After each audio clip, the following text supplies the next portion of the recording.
Nightly Musers, followers of the pod, faithful few and hopeful many, this is Anchor by Spotify. If you haven't heard about it, it's the easiest way to make a podcast.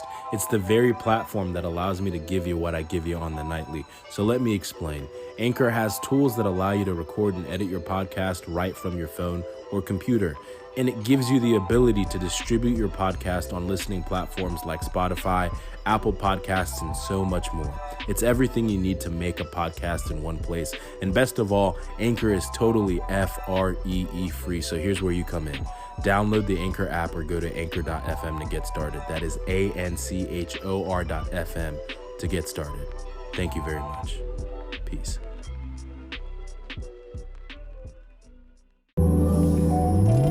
What's good, Nightly Muse? This is your host, Tinayeshe. Back from the beach, well rested, rejuvenated, all of the things. Just in a great mood, to be honest. We are doing well. Shout out Lowfly.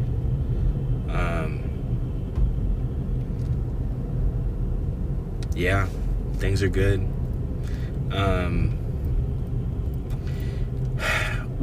I feel like, I don't know. I have some guest episodes I want to do. It's just a matter of making the time to do them and etc. But I'm kind of at the point of not writer's block, but idea block of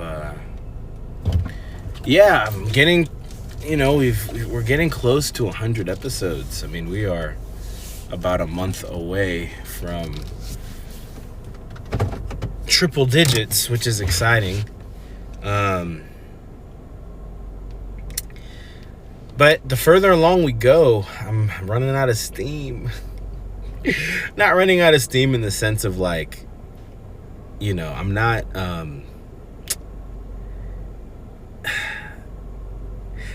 I'm not out of the thrill isn't gone, but I don't know, there's a part of me when Timmy was you don't think you'll have something to talk about for 10 minutes every day? And it's yeah, but I also don't want to just, fluff it up. I think I got in a groove of talking about, I don't know. I don't know. I want to do this every day. Right now, it's funny because every day feels daunting in a different way that every day felt 70-something episodes ago when I started this. I was man, I'm thinking every day a week was going to be hard. And now we're 3 months, nope, 2 months, 2 months and some change into it. And, it's going great. I'm just happy. What to talk about? Shout out Bryant Young for getting inducted into the Hall of Fame. I watched his ceremony yesterday, and it about made me tear up when he started at the very end, where he was talking about God's intentionality and how, he waited he was waiting for he'd been eligible for a while, and he's the class of 2022, and 22 was Colby's favorite number. And that it as he was saying it, it dawned on me that, oh my goodness, this is God. And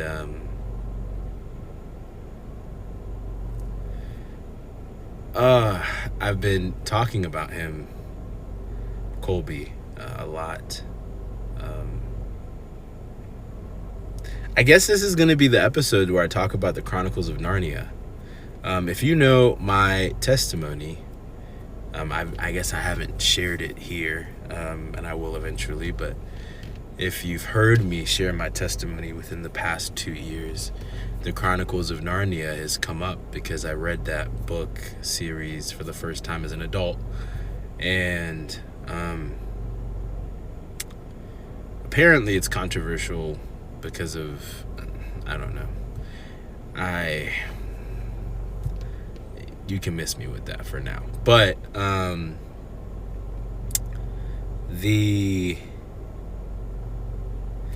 little bit about me.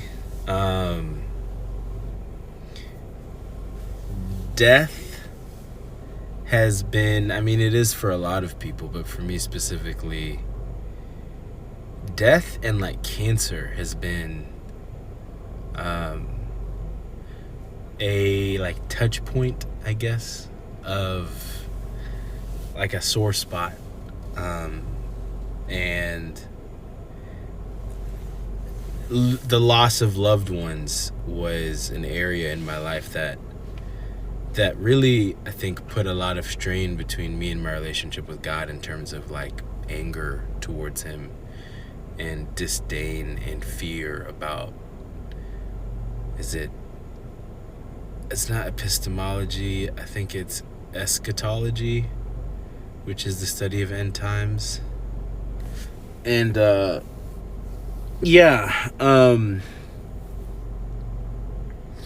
think that's the phrase. I'll have to look it up to confirm. But I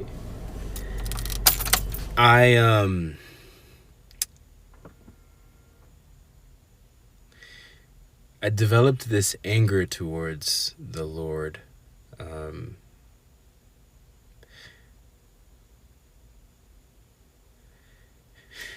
When I was 7 years old, my uncle, in our language, Shona, my language rather, I'm not going to explain the entire cultural system. I think it's beautiful. I do explain it on Life in Between. Shout out, shameless plug. Teve, I love you. I don't know why I said I love you like that, but it sounded emphatic. I love you. Emphasis on the L, you know what I'm saying?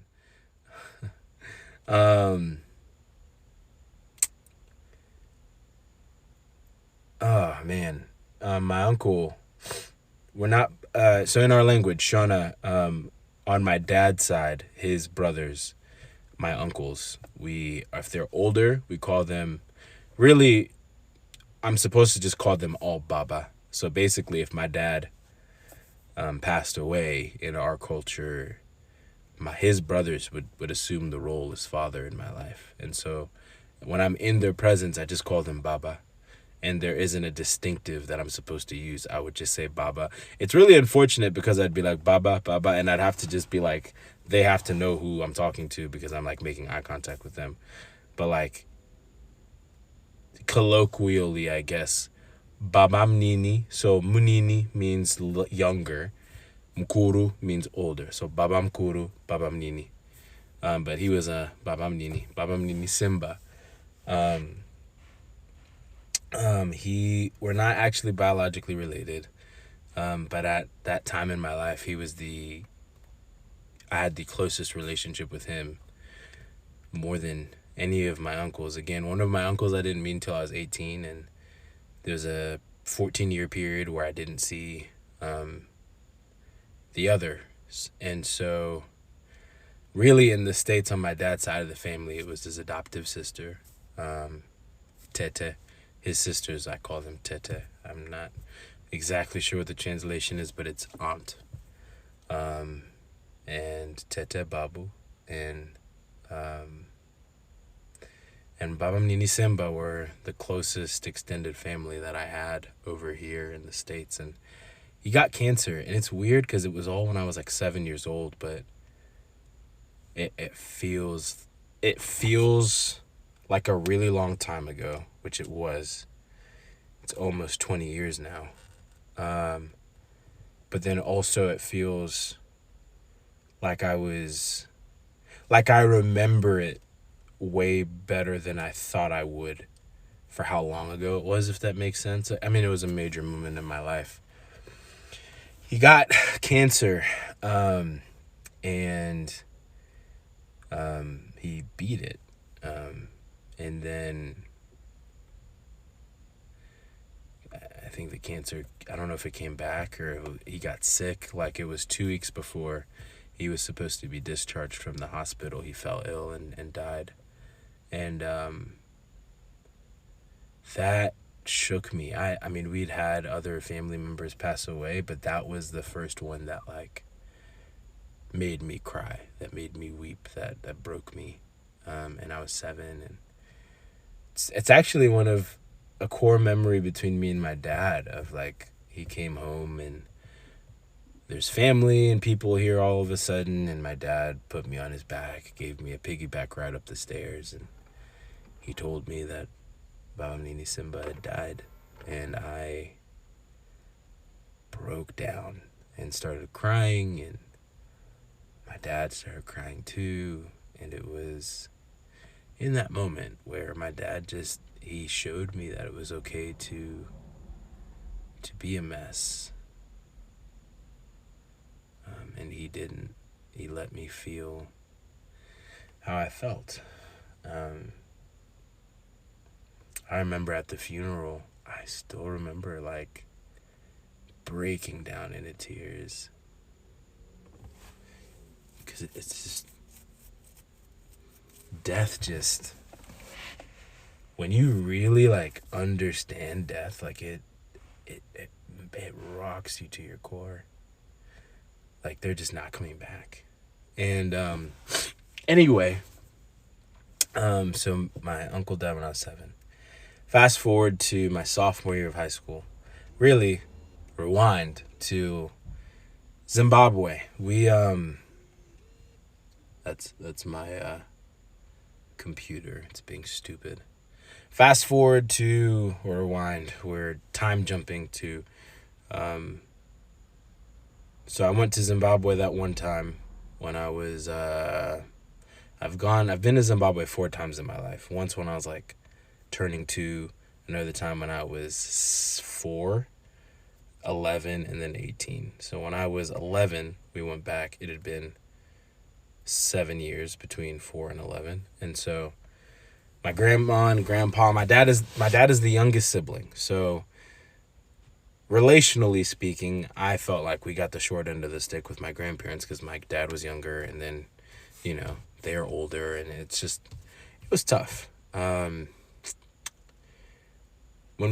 I was 11 years old, at the end of the trip, my grandma goes, in our language, Gogo Ambuya. Gogo was like, well, I guess the next time you're going to see us, we'll be in heaven. And it just put a damper on the entire trip, obviously, because, you know, it's a weird, like, guilt trip flex. You know what I mean? It's like, obviously we know it's been 7 years. It's really expensive to travel to Zimbabwe. It's like $2,000 a ticket. It's probably more expensive now. We're family of 5, so do the math, right? It's a very expensive trip. All that being said, my sophomore year, which was one of the worst years of my life socially, and athletically, with football and track and all of the struggles that happened, my grandmother died. It was the only decent game I had that season, and on varsity at least. I was playing well in JV and stuff, but varsity, it was a weird up and down season there. And I got in the game, played really well. And my dad came down onto the stands, or from the stands to the field with my head coach, which was kind of weird. And my dad told me that my grandmother had passed away. And I collapsed. Like, I just fell to my knees and started sobbing. And I hated it. That was the first time in my life, and I don't know if I've said this before. I feel like I have, but that was the first time in my life, with my struggle with pornography, that I kind of turned to it as an escape. I felt so numb, and it was around that time I like my relationship with the struggle changed, and it was something that I was turning to fill something. And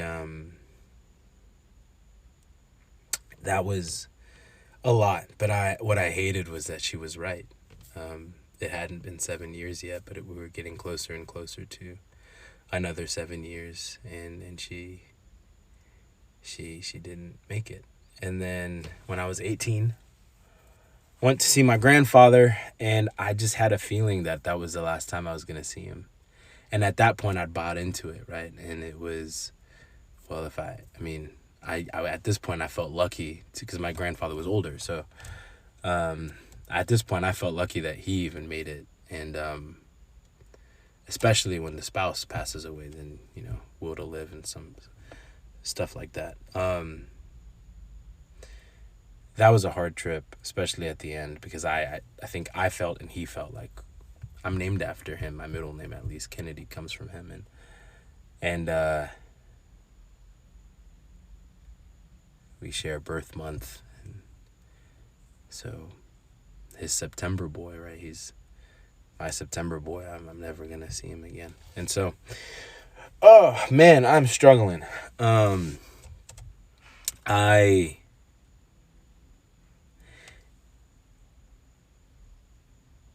There's another death. This lady in our church named Shantae, she died of cancer. And at this point, Colby was also, he kind of like chose me to be his big bro, which was really sweet. Because I didn't know him very well, and I didn't know his family very well, but I was a good player who was, loud, I guess, about my faith, and faith was important to him, and I don't know why he chose me, but he did. And the tumor, that stuff had happened. He was fighting that, and then in my situation, Shantae was fighting cancer, breast cancer, and they did the double mastectomy and excised the tumor, I believe that's the phrase, and then they anyway, the cancer came back, and she's in the hospital. I was in school figuring stuff out, and my parents were like, you need to visit Shantae. And I didn't know how to say it. I think I might have referenced it, but I was just like, why is it always cancer?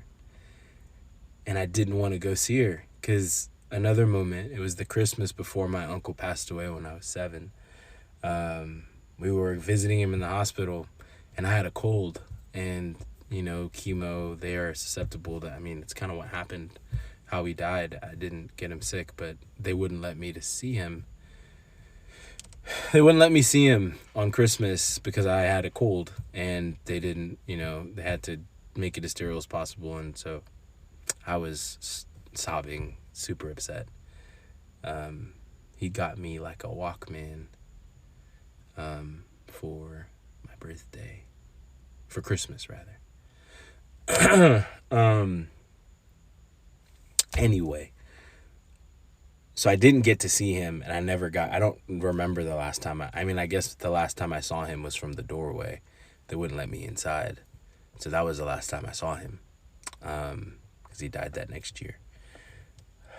With Shantae, I was in high school, and they were pushing me, my family, you gotta go see her. She was like, her husband is like a big bro, and kind of grew up in our church earlier back in the day, and then came back around with his wife, and they had this beautiful baby named Joy. And when the cancer came back, I was just like, I can't do this. So I went to the hospital to see her, and she looks at me, and she goes, little brother, you finally came to see me. And I held her hand and was saying hello, and then she, I guess, started coding, I think that's the phrase, went into critical condition. She never made it out, and she died either that night or later. So I kind of saw her. We all saw her in that moment. It was like God was, I mean, it's kind of like she said, you finally came to see me. I've been waiting to see you. And then she passed away. And I remember that following, it was a couple Sundays later, I remember I saw Joy and we were singing and I just fell apart. Oh man, this is really hard to talk about.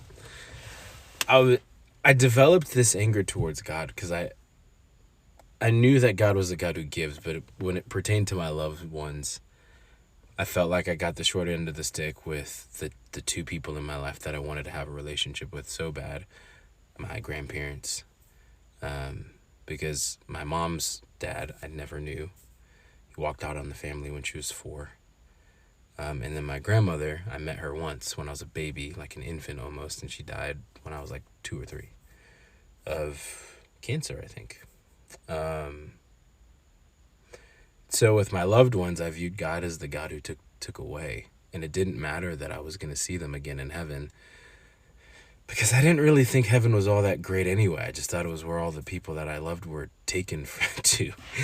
And forever was a weird concept, and you're not going to be married in heaven. And I'm like, well, all I want is to get married one day, and all these things. Of course, me not wanting to go to heaven has to do with the fact that, there's no husbands and wives up there. But anyway, there was just a lot of things that didn't make sense to me. Forever was just as mind-boggling as dying and fading into nothingness. Like, both of those realities scared me, or potential realities, I guess, scared me. And that has always been a thing. If I think too much about, like, if I would think a lot about eternity or, the end times or whatever, like, I wouldn't be able to sleep because it just freaked me out. And anyway, I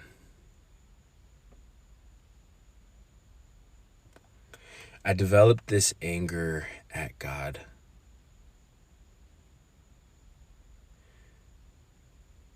You, especially in America, Grandparents' Day and this day and that day, like, you being a kid who's not from here, whose extended family is elsewhere, you are already aware of the fact that you don't have a relationship with your grandparents the way that you would like. And then there are all these, like, extra holidays that we create here that also kind of, like, double down,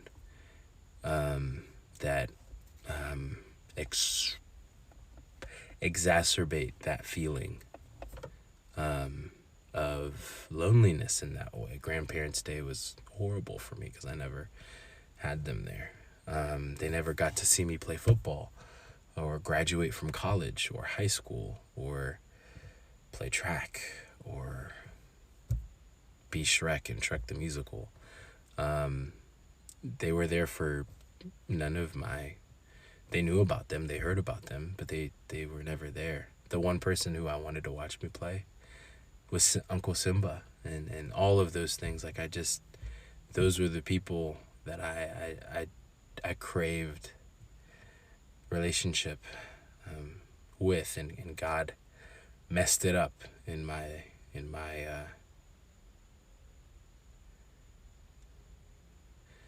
calculations. So I was mad, and that slowly started to show itself. I think with my struggle with pornography, that was there, obviously. And where I also felt like, does God even like me? I questioned if I liked him, because it felt like he just kept picking at everything that I was there for. All right, I'm going to end it there. This has to be a 2-part